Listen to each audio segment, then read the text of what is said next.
Winter 1945 had turned the European countryside into a frozen wasteland. The remnants of bombed-out villages and shattered roads stretched endlessly, dusted with snow and frost that clung to every surface. A bitter wind swept through the barren landscape, cutting through tattered uniforms and bare skin alike.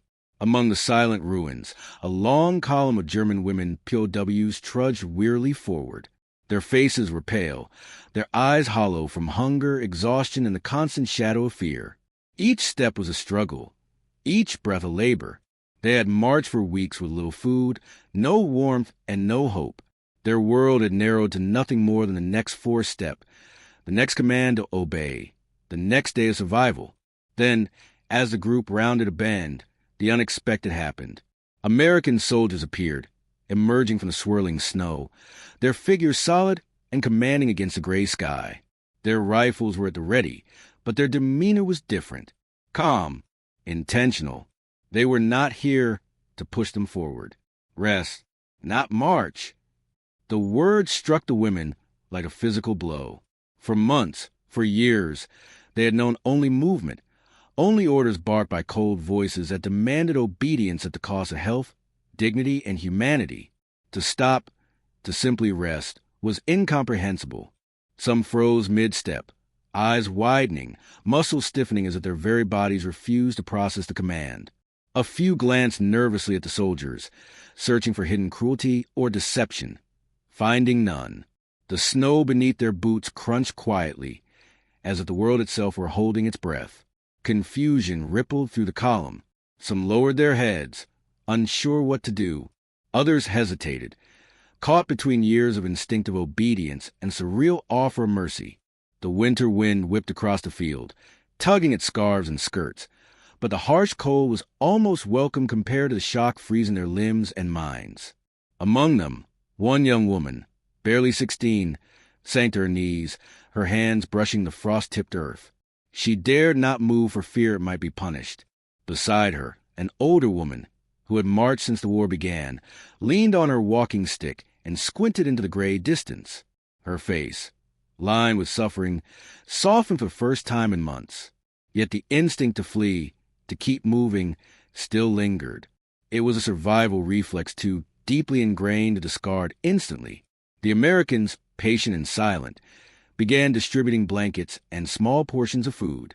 Soup steam rose in the cold air, and the scent of warmth and sustenance reached the noses of the POWs. Some shook their heads, almost in disbelief. Could it really be possible? Could someone actually care for them without threat, without coercion? A hush fell over the group, punctuated only by the crunch of snow under hesitant boots and the soft whisper of wind. In that stillness, the women felt the weight of their exhaustion and fear, yet something new and fragile began to take root. The possibility that they might not always have to march, that perhaps a moment of safety could exist in the world. This was the unexpected halt, the moment the relentless cycle of forced obedience and suffering cracked, if only for a fleeting heartbeat. And in that frozen stillness, the POWs found themselves staring not at the enemy, nor the war, but at an unfamiliar kindness that left them paralyzed with disbelief. The camera lingers on their faces. Wide eyes, trembling hands, the mixture of fear and fragile hope. And above all, the silent question that none dare speak aloud. Can we really rest? The snow swirled gently, almost lazily, across the frozen landscape. But for the German women POWs, every flake was a reminder of weeks of unrelenting suffering. As they huddled under the sparse warmth of the American blankets, their minds drifted back to the long, punishing marches that had brought them here. Each step had been etched into muscle memory, a cruel rhythm of obedience drilled into them by the relentless war. Hunger gnawed at their stomachs, their feet blistered, their lungs burned with cold air, yet retreat or complaint had never been an option. A young girl, barely 16, remembered the day her column had been forced to trudge through a frozen forest. The snow had reached her knees, her shoes soaked through, and the bitter wind had shredded the last remnants of warmth from her body. The soldiers in charge had shouted at them to move faster, their words sharp as whips. Each time someone faltered, a harsh shove or a bark command reinforced that survival meant obeying, no matter the cost. Tears froze into her cheeks. She had learned early that weakness invited punishment. Beside her, an older woman's mind wandered back to a night when the column had slept under nothing but shredded tarps, the wind howling through them as if mocking their vulnerability. Her memories were punctuated by the distant sounds of artillery, the occasional scream, and the constant tension that death could appear at any moment. They had been stripped of choice, of comfort, even of dignity. Every day had been a battle between instinct to survive and the crushing weight of despair. Now, as the Americans offered blankets and steaming cups of soup, a strange dissonance gripped them. The mind remembered the endless marches, the harsh commands, the cruelty that defined their lives for weeks. Yet the body, exhausted, shivering, fragile, longed to accept this care. There was fear embedded in every gesture. To sit, to eat, to breathe without permission seemed unnatural. The brain screamed that kindness might conceal a trap, that rest could be a prelude to punishment. Among the group, subtle glances were exchanged.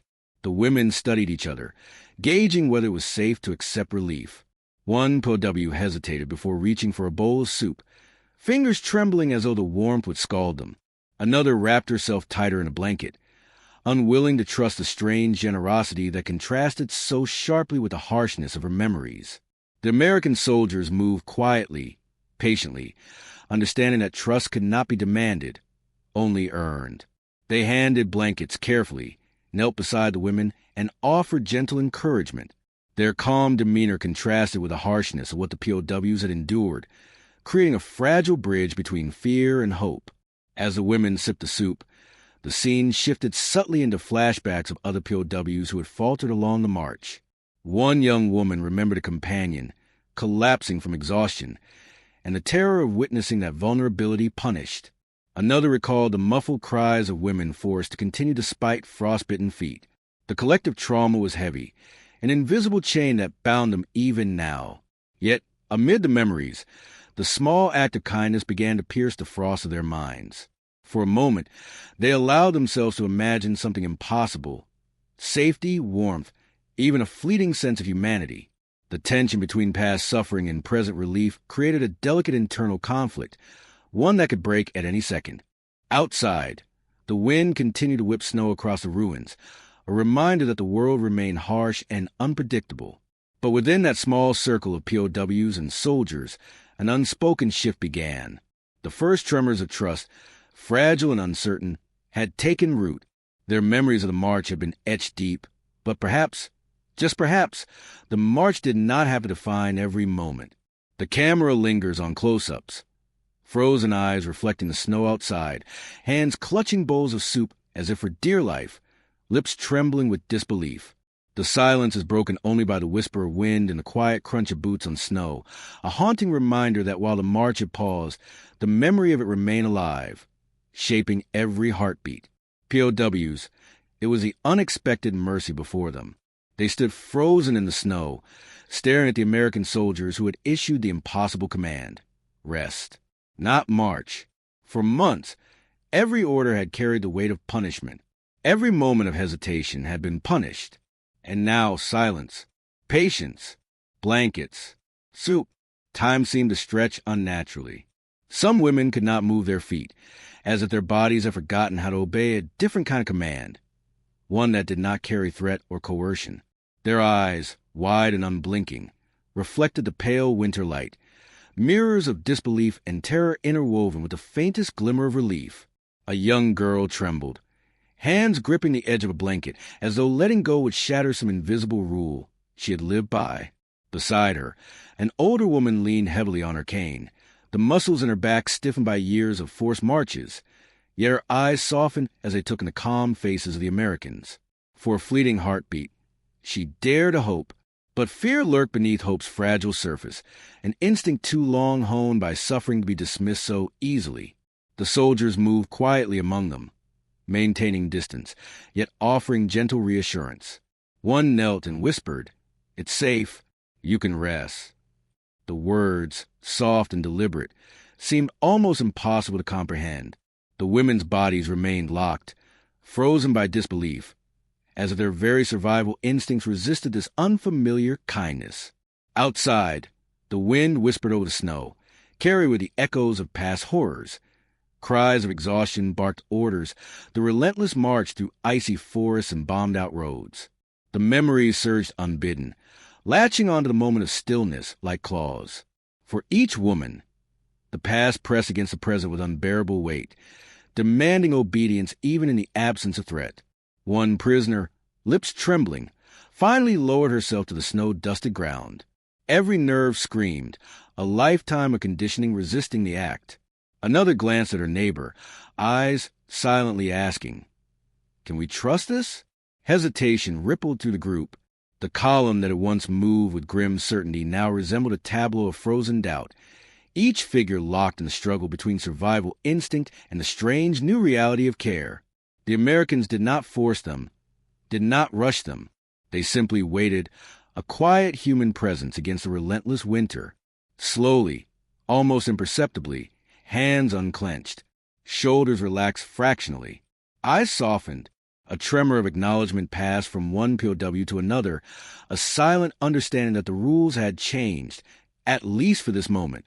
Yet the suspense lingered. Could they truly trust this pause? Could a human gesture of kindness exist amid the horrors of war?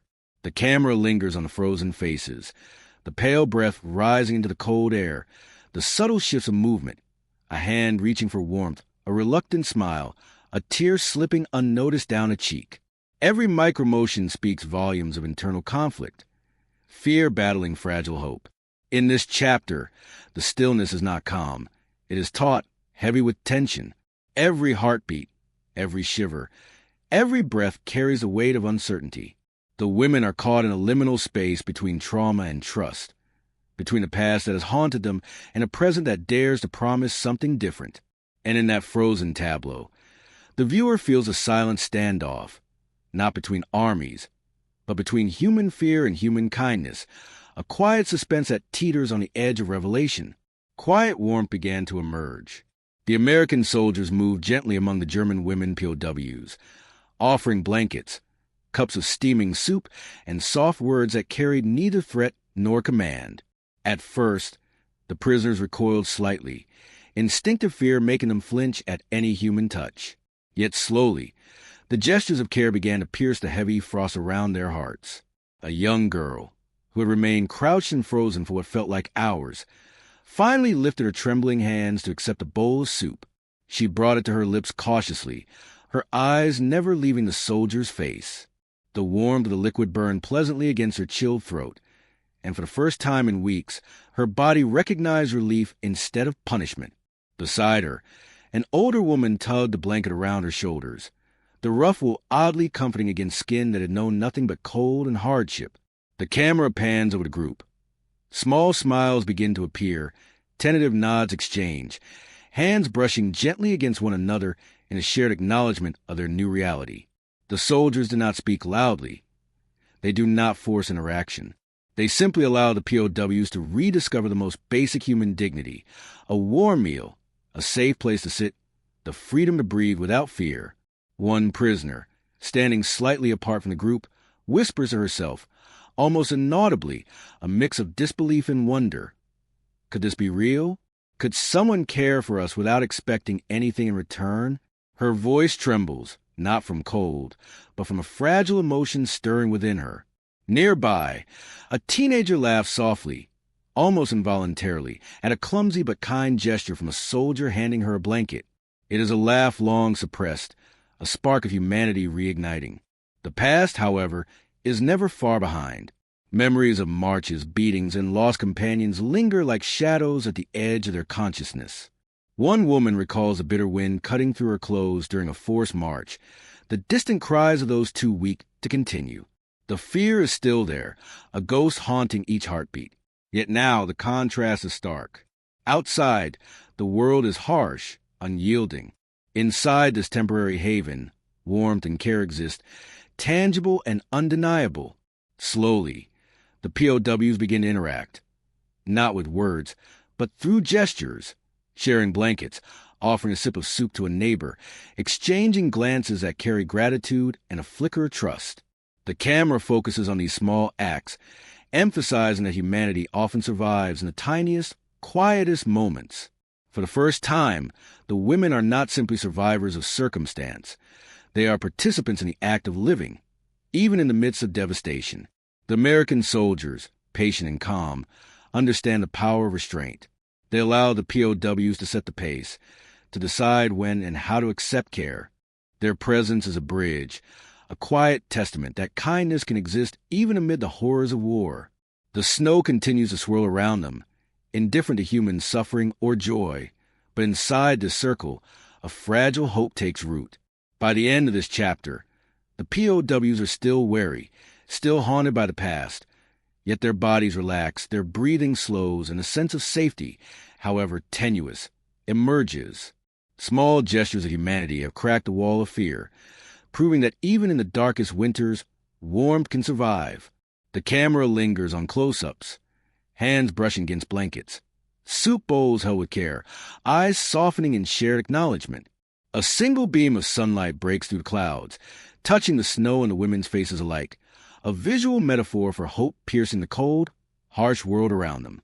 And in this quiet, tentative moment, the viewer feels what it means to rediscover trust, to embrace human kindness after enduring unimaginable suffering. Their minds remain the battlefield, each moment of comfort brought with it a flood of memories. Visions of marches through frozen forests, the sting of harsh commands, and the endless, numbing exhaustion of weeks without rest. These memories clung to them like shadows, reminding them that safety was fragile and temporary. One young woman, her face still pale from hunger, recalled a night when her column had been forced to sleep beneath tattered tarps, frost creeping across their skin as the wind howled above. She remembered the screams of fellow prisoner who had collapsed from exhaustion, punished rather than helped, and the terror that had followed. Even now, the echo of those cries reverberated in her chest, making it difficult to believe that these Americans meant no harm. Another prisoner shivered, not from cold, but from the memory of betrayal. A week earlier, she had been separated from her small group, dragged forward by a harsh voice, and threatened with violence for slowing down. The instinct to flee, to distrust, surged instinctively. Her hands clutched the blanket tightly, knuckles white, as she forced herself to breathe through the panic. The Americans remained calm, their presence steady, but the silence that had once been soothing now carried its own tension.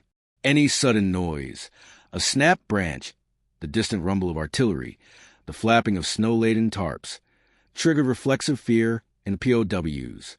They jumped, turned, or pressed themselves closer together, the weight of past trauma pressing down on every motion. A minor crisis erupted when one of the younger prisoners, startled by the sudden shout of a soldier checking the perimeter, stumbled backward. The instinct to run, ingrained through months of marches and punishments, surged forth, sending a ripple of tension through the group. Mothers grabbed daughters, older women steadied trembling hands, and the silence shattered. Yet the Americans did not react with force.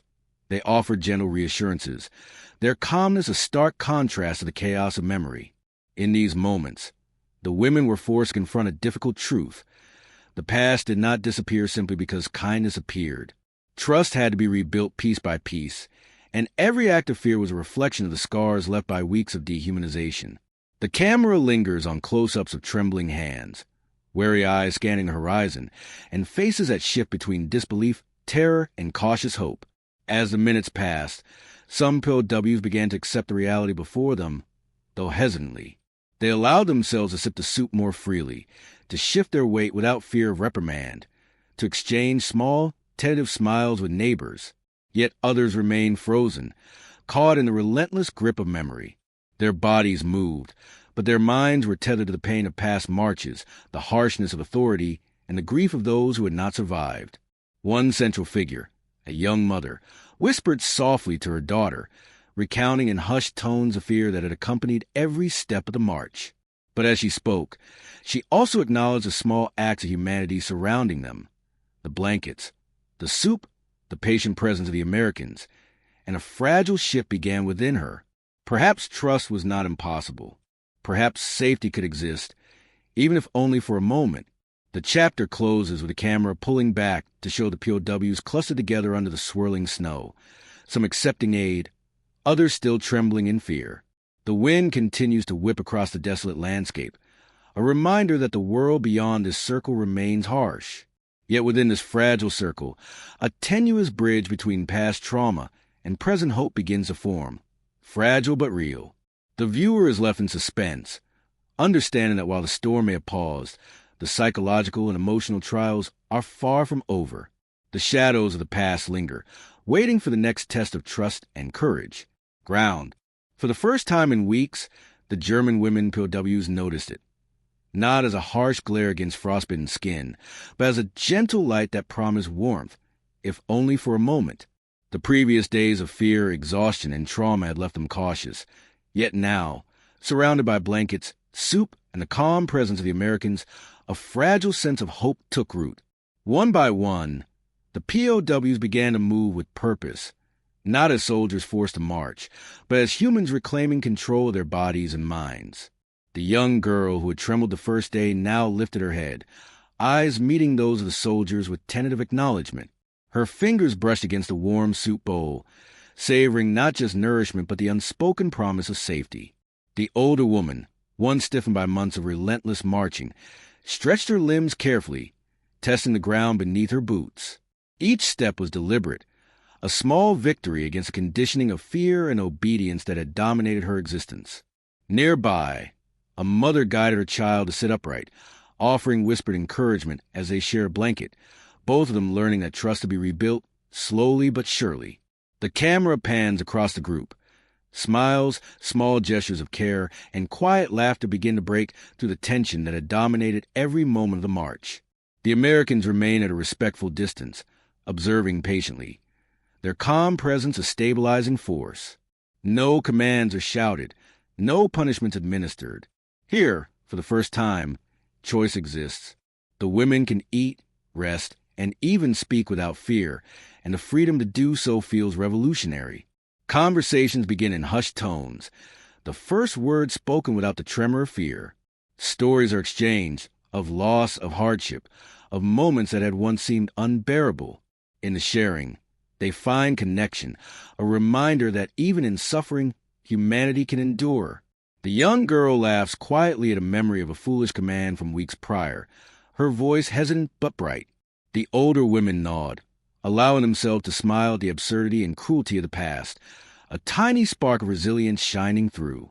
Outside, the wind continues to move snow across the barren landscape, indifferent to human lives. Yet within this small clearing, the storm has been held at bay.